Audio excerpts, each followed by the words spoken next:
ఆశ్చర్యపరిచే రికార్డులు. వీటన్నింటి సమాహారంతో Paris Olympics అభిమానులను అలరించింది. ఈ క్రీడా సంబరం ముగిశాక కొన్ని రోజుల విరామంతో మరో క్రీడోత్సవం ఇదే వేదికలో ఆరంభం కాబోతోంది. దివ్యాంగుల కోసం జరగబోయే క్రీడల్లో 168 దేశాల నుంచి 4400 మంది అథ్లెట్లు పోటీల్లో పాల్గొనబోతున్నారు.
అభిమానుల్లో స్ఫూర్తిని నింపడానికి, ఆటలతో అలరించడానికి ప్యారిస్ పారాలింపిక్స్ సిద్ధమైంది.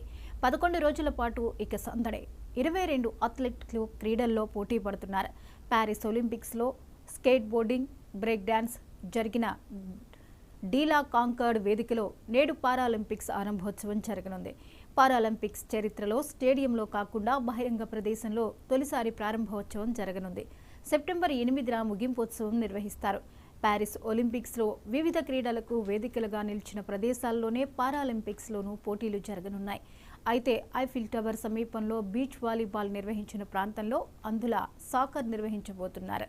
మహిళలకు ప్రోత్సాహం ఇవ్వాలనే ఉద్దేశంతో 2020 టోక్యో పారాలింపిక్స్తో పోలిస్తే ఈసారి 10 కొత్త పతక ఈవెంట్లను చేర్చారు. ఈ నేపథ్యంలో ప్యారిస్లో అరంగేట్రం చేయబోతున్న గోల్బాల్, బోదా ఆటలు ఆసక్తిని రేపుతున్నాయి.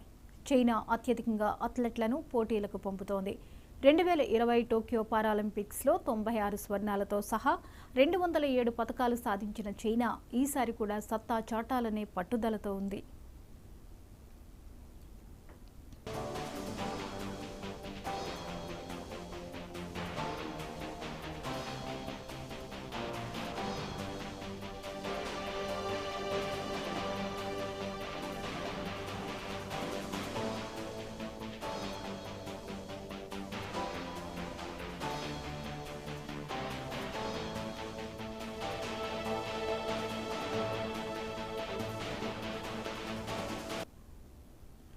ప్యారిస్ పారాలింపిక్స్లో భారత్ నుంచి 84 మంది అథ్లెట్లు బరిలో నిలిచారు.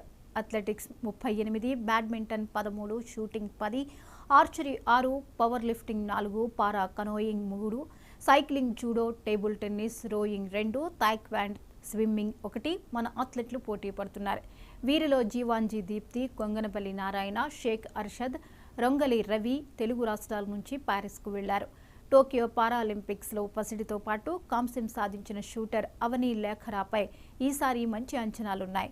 కాలితో విల్లు పట్టుకుని బాణాలు సంధించే శీతల్ దేవి తొలి పారాలింపిక్స్లో తన ముద్ర వేయాలనే సంకల్పంతో ఉంది. సైక్లింగ్, రోయింగ్, అందుల జూడోలో భారత్ తొలిసారి అథ్లెట్లను పోటీకి పంపింది. 2020 టోక్యో పారాలింపిక్స్లో భారత్ 5 స్వర్ణాలు సహా 19 పతకాలు సాధించింది. ఈసారి 25 పతకాలపై గురిపెట్టింది. ఆరంభోత్సవంలో భాగ్యశ్రీ జాదవ్, సుమిత్ అంటిల్ భారత పతకదారులుగా వ్యవహరించనున్నారు.